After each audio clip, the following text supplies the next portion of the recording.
کہ آپ نے ایک ہی تقریر میں 5 تقریریں کر دیں. آسان نہیں ہے یہ کام. ماشاءاللہ بڑے جذبات میں آپ نے کی، اور مجھے سمجھ آتی ہیں جذبات، کیونکہ آپ کے علاقے کے اندر یہ بڑے زبردست کام ہو رہے ہیں. اور یہ میں عثمان بزدار آپ کو بھی اس کی خراج تحسین پیش کرتا ہوں، کیونکہ وہ اس علاقے میں ایسے پہلے کبھی کام ہوئے نہیں. زیادہ سے زیادہ جس طرح ابھی صداقت نے بتایا کہ وہ بڑا سا گورنر ہاؤس جو ایک ملکیت ہی ہو گئی تھی ایک فیملی کی، اور اس میں آ کے وہ رہ لیتے تھے اور سارا خرچہ ادھر ہی ہوتا تھا. 62 کروڑ نہیں صداقت، 83 کروڑ روپیہ خرچ کیا تھا اس کی خوبصورتی کے لیے. تو کیونکہ وہ فیملی کا گھر بنا ہوا تھا تو انہوں نے باقی تو اتنی زیادہ فکر نہیں کی کہ کیا ہوتا ہے. یہ پہلی دفعہ اب عوام کے لیے کام ہو رہے ہیں، جو عام لوگوں کی بہتری کے لیے کام ہو رہے ہیں. پہلی چیز مجھے بڑی خوشی ہوئی کہ دیکھیں اتنی دیر سے کسی نے یہ سوچا کہ سارے علاقے میں یہاں، اور اتنی آبادی بڑھ چکی ہے، کوئی ہسپتال نہیں ہے. ایک چھوٹا سا نتھیا گلی میں نے دیکھا ہوا ہے ایک بیسک ہیلتھ یونٹ ٹائپ، جس میں ایک ہے چھوٹا سا، لیکن وہ ایک ڈاکٹر وہاں، اور اتنی ٹورسٹ بھی آتے ہیں، اور اب اتنا زیادہ ٹورسٹ آتا ہے اور یہاں اتنی زیادہ آبادی ہے، تو اس کے لیے تو وہ کافی نہیں تھا. تو یہ بڑا اچھا کیا کہ 370 کنال کے اوپر، اور وہ بھی اس علاقے میں 370 کنال ہونا بہت جگہ تھی. تو شکر ہے کہ کسی نے سوچا کہ اس کے اوپر ایک جنرل ہاسپٹل بنے جو عوام کی خدمت کرے. تو یہ میں، اگر صداقت آپ کی یہ سوچ تھی تو میں آپ کو اس کے اوپر خراج تحسین پیش کرتا ہوں. اور اگر پنجاب گورنمنٹ کا بھی اس میں کسی نے سوچا تو یہ بہت اچھی چیز ہے کہ عوام کی، دیکھیں عوام کی سب سے بڑی ضرورت کیا ہوتی ہے؟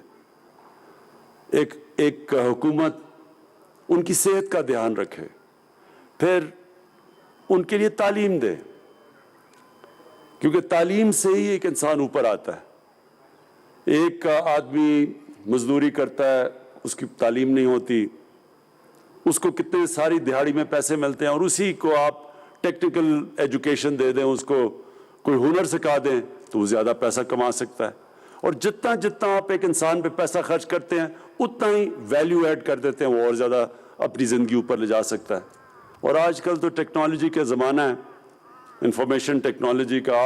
اب تو ایسے کورسز ہیں کہ بنیادی تعلیم ہو بچے کو میٹرک کی، تو اس کو اب 6 مہینے کا کورس کروا دیں تو وہ ایک دم اپنے گھر اور اپنے لیے بہت زیادہ پیسہ کما سکتا ہے. تو یہ جو آج کسار یونیورسٹی کی آپ نے میرے سے اوپننگ کروائی ہے، یہ ایک ایسی چیز ہے جو کہ اب ایک فیوچر ہے. قوم وہ عظیم قوم بنتی ہے جو آگے کا سوچتی ہے. جب جنگ بدر کے بعد مکہ کے کفار کے قیدی پکڑے گئے تو ہمارے نبی صلی اللہ علیہ وسلم نے کہا کہ ایک قیدی کو واپس کرنے سے پیسے ملتے تھے. اس وقت مسلمانوں کے پاس پیسے ہی نہیں تھے، چھوٹی سی امت تھی. تو انہوں نے تب کہا کہ اگر جو بھی مکے کا قیدی 10 مسلمانوں کو پڑھا لکھا دے، اس کو کوئی پیسے دینے کی ضرورت نہیں ہے، وہ واپس جا سکتا ہے. تو ایک بڑی سوچ، ایک عظیم لیڈر کی سوچ تھی، آگے کا سوچ رہا تھا. وہ اپنے ایک قوم کو عظیم قوم بنانے کا سوچ رہے تھے. تعلیم کے بغیر قوم آگے نہیں بڑھتی. تو یہ جو آج کسار یونیورسٹی کا جو کانسیپٹ ہے، میں یہ کہنا چاہتا ہوں کہ یہ فیوچر ہے. اب جو ٹورزم ہے وہ پاکستان کی فیوچر ہے. میں وہ خوش قسمت پاکستانیوں میں سے ہوں جس نے سارا پاکستان دیکھا. تقریباً سارے علاقوں میں جا چکا ہوں، قبائلی علاقے سے سارے پہاڑی علاقے، سارا سندھ، پنجاب، بلوچستان کے کئی علاقوں میں نہیں گیا، لیکن وہ اتنا بڑا علاقہ ہے. لیکن بلوچستان بھی کافی میں نے دیکھا ہوا ہے. دنیا بھی میں نے دیکھی ہوئی ہے. میں آپ کو یقین دلاتا ہوں کہ جو اللہ نے نعمتیں ہمارے ملک کو بخشی ہیں ہمیں نہیں پتہ، اس لیے ہم ناشکری کر جاتے ہیں. ہمیں پتہ نہیں کہ اللہ نے اس ملک کو کن کن نعمتوں سے نوازا ہے، اور اگر ہمیں اندازہ ہو جائے تو ہم سارا وقت اس کا شکر کرتے رہیں کیونکہ اس میں کسی چیز کی اس نے کمی نہیں چھوڑی.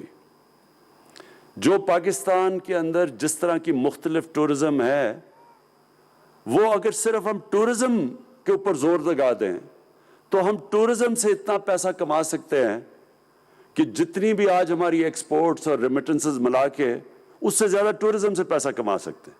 ہم ٹورزم سے ہی اپنے قرضے واپس کر سکتے ہیں. یہ اتنا زیادہ اللہ نے اس ملک کو ٹورزم میں دیا. لیکن ہم نے کیا ہے، صرف ٹورزم کروا کے آ کے مری میں آ کے بس یہاں رک جاتی تھی ہماری ٹورزم.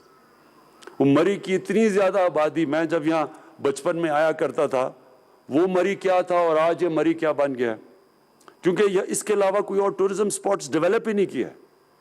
ہمارے اتنے زیادہ مری اور نتھیا گلی، یہ سارے ادھر سے اگر آپ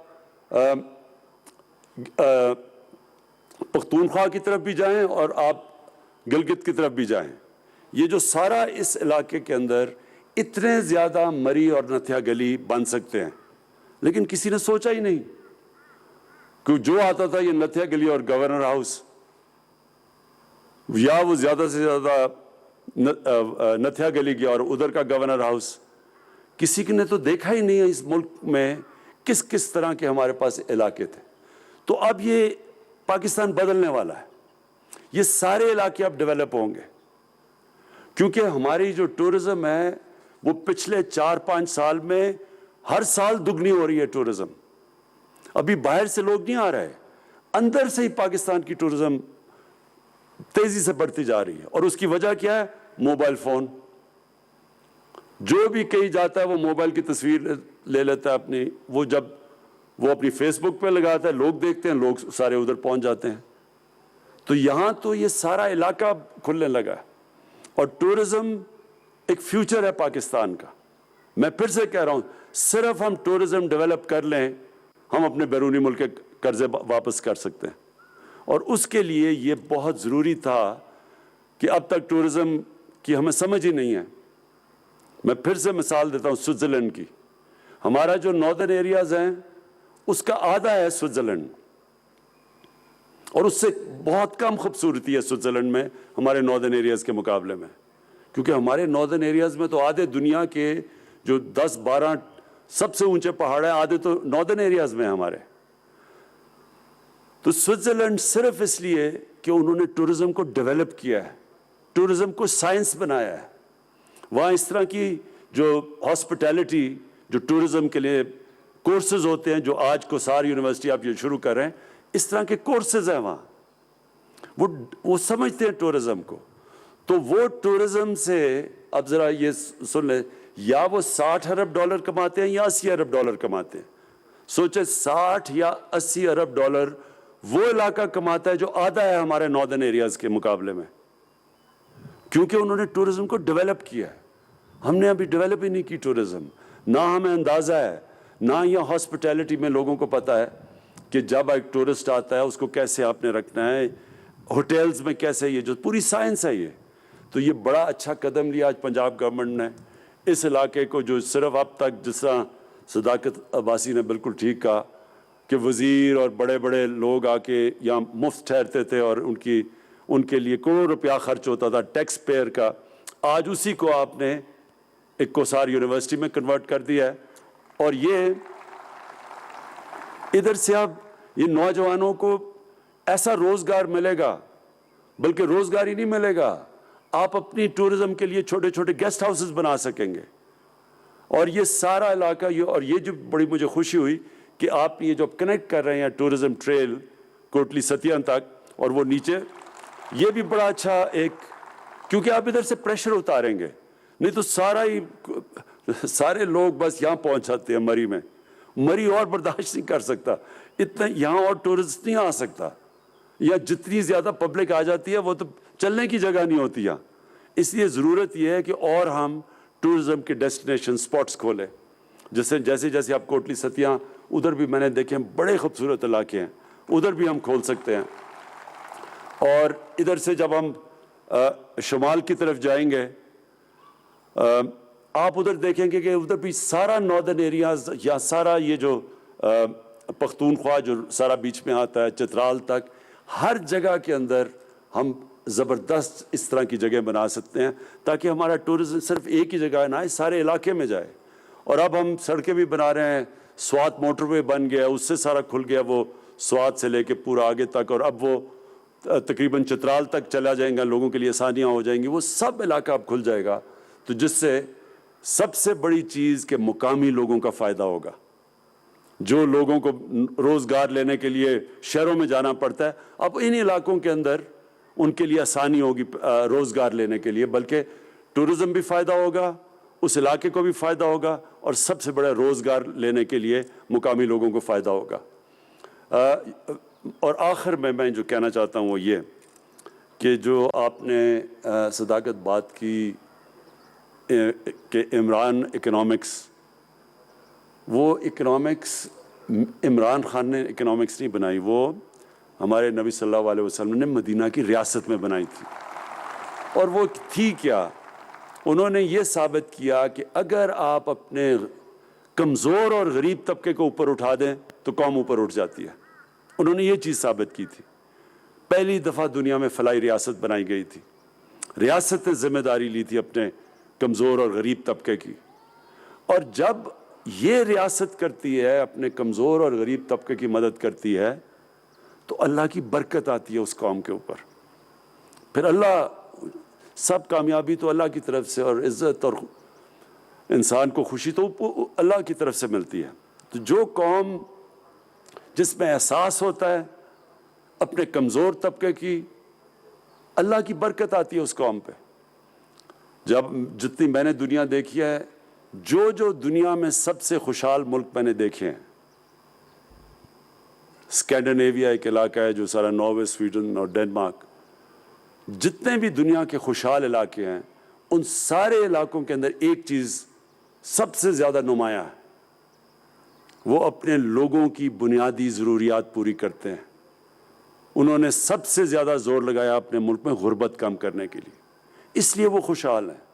تو جو مدینہ کے ریاست کا ماڈل ہے، وہ اگر غیر مسلمان بھی وہ اس کو اپنا لے تو ادھر بھی خوشحالی آ جاتی ہے۔ صرف یہی نہیں کہ آج اگر دوسرے ملک زیادہ ہمارے سے آگے نکل گئے ہیں جو مسلمان نہیں ہیں، اس کی بہت بڑی وجہ یہ ہے کہ انہوں نے وہ کام کیے، انہوں نے وہ پرنسپلز پہ چلے، انہوں نے وہ سٹیپس لیے، انہوں نے وہ قدم اٹھائے، جس کی وجہ سے وہ قدم اٹھائے جو مدینہ کے ریاست کی اصول بنائے گئے تھے ہمارے نبی صلی اللہ علیہ وسلم نے۔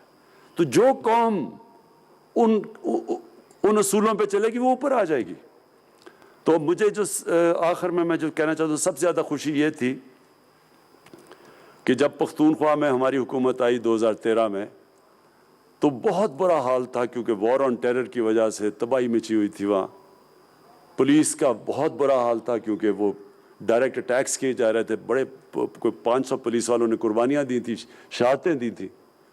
لوگ پشاور سے اٹھ کے آ کے اسلام آباد میں زمینیں لے رہے تھے۔ تو جو 2013 سے 2018 میں ہماری گورنمنٹ تھی، اب تو یونائٹڈ نیشنز UNDP نے باقاعدہ رپورٹ شائع کی ہے کہ جس صوبے میں سب سے تیزی سے غربت کم کی تھی وہ پختونخوا تھا 5 سالوں میں۔ اور اب جو UNDP کی رپورٹ آئی ہے، امیر اور غریب میں جو فرق کم کیا گیا تھا وہ پختونخوا میں ہوا تھا ان 5 سالوں میں، اور اب ہو رہا ہے۔ اور سب سے بڑی چیز یہ کہ جو ہیومن ڈیولپمنٹ، یعنی کہ جو انسانوں کے اوپر سب سے زیادہ سرمایہ کاری کی تھی، ڈیولپمنٹ کی تھی، وہ پختونخوا نے کی تھی 2013 کے بعد۔ اور یہی میرا ماڈل ہے انشاءاللہ پاکستان کا، کہ سارے ملک میں ہم انشاءاللہ اپنے نچلے طبقے کو اوپر اٹھائیں گے، انسانوں کے اوپر زیادہ توجہ دیں گے، ان کے اوپر پیسہ خرچ کریں گے۔ ہمارا جو مرکز ہوگا، ہماری جو مین فوکس ہوگا، وہ ہمارے لوگ ہوں گے، اور خاص طور پہ وہ لوگ اور وہ علاقے جو پیچھے رہ گئے ہیں۔ تو اس کے اندر آپ کے بھی علاقے آ جاتے ہیں، سارا جتنا علاقہ یہ پیچھے رہ گیا، اس لیے لوگوں کو یہاں سے باہر جانا پڑتا ہے نوکریاں لینے کے لیے، اور یہاں سے نوجوانوں کو نیچے جانا پڑتا ہے۔ تو ہماری اب پوری کوشش ہے انشاءاللہ کہ ان علاقوں کو ہم ڈیولپ کریں، تاکہ یہاں نوجوانوں کو اپنے علاقوں میں نوکریاں ملیں، بجائے ان کو اپنا علاقہ چھوڑ کے کہیں اور دور جانا پڑے۔